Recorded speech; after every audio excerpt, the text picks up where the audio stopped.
राधे दोस्तों, कैसे हो आप सब। आशा करती हूँ आप सब अच्छे होंगे।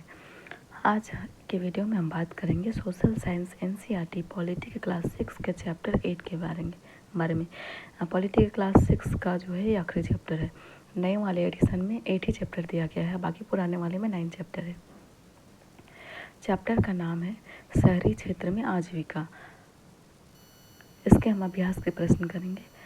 लेबर चौक पर जो मजदूर रहते हैं उनमें से ज़्यादातर अपने रहने की अस्थायी व्यवस्था नहीं कर पाते और इसलिए वे चौक के पास फुटपाथ पर सोते हैं या फिर पास के रात्रि विश्राम गृह रैन बसेरा में रहते हैं। इसे नगर निगम चलाता है और इसमें 6 रुपये एक बिस्तर का प्रतिदिन, या प्रतिदान है, इसमें गलत है, प्रतिदिन होगा, प्रतिदिन किराया देना पड़ता है।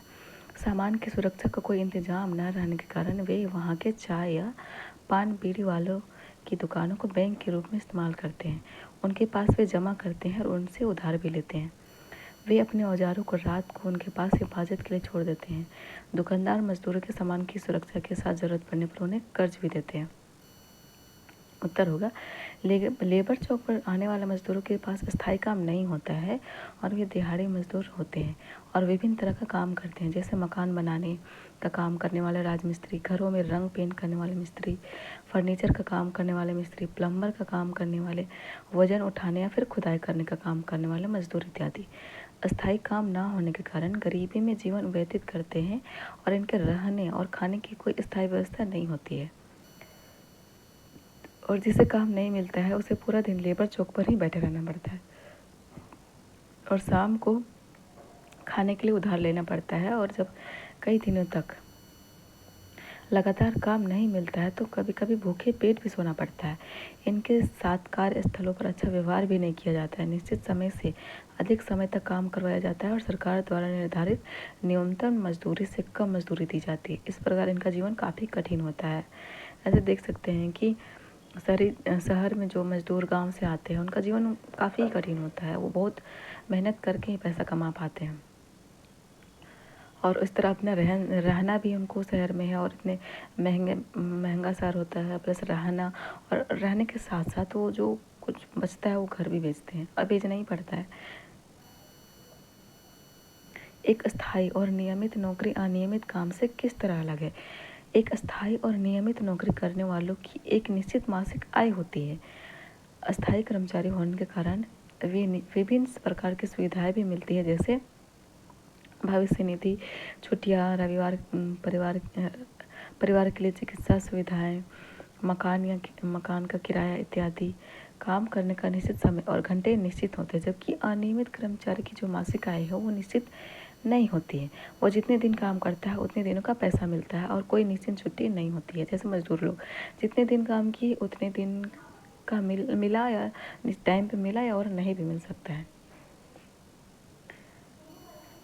और उन्हें छुट्टी की भी टेंशन होती है। और बाकी जो नियमित रहता है उसमें टाइम पे टाइम छुट्टी मिलेगा। संडे है तो संडे को छुट्टी मिलेगा, कोई फेस्टिवल है तो फेस्टिवल का छुट्टी मिलेगा। और अगर आपका जब 1 महीना हो गया और तनख्वाह भी टाइम पे मिल जाती है।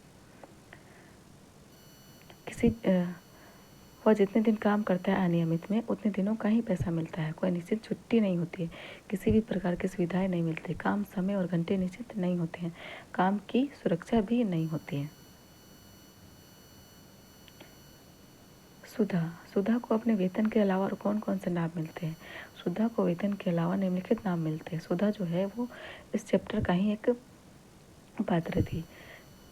रविवार और राष्ट्रीय अवकाश छुट्टियां मिलती है, वार्षिक छुट्टी मिलती है और परिवार के साथ चिकित्सा सुविधाएं और बीमार होने पर चिकित्सा अवकाश मिलता है। भविष्य निधि की भी सुविधा मिलती है। इसी तरह से पॉलिटी क्लास 6 का सभी चैप्टर समाप्त होता है और इस तरीके से इस शहरी जीवन क्षेत्र में आजीविका में देख सकते हैं कि किस तरह मजदूर को अनेक कष्ट का सामना करना पड़ता है, घर से दूर रहना पड़ता है और रात भर अगर कोई काम नहीं मिला तो कभी कभी रोड में ही सो जाना पड़ता है।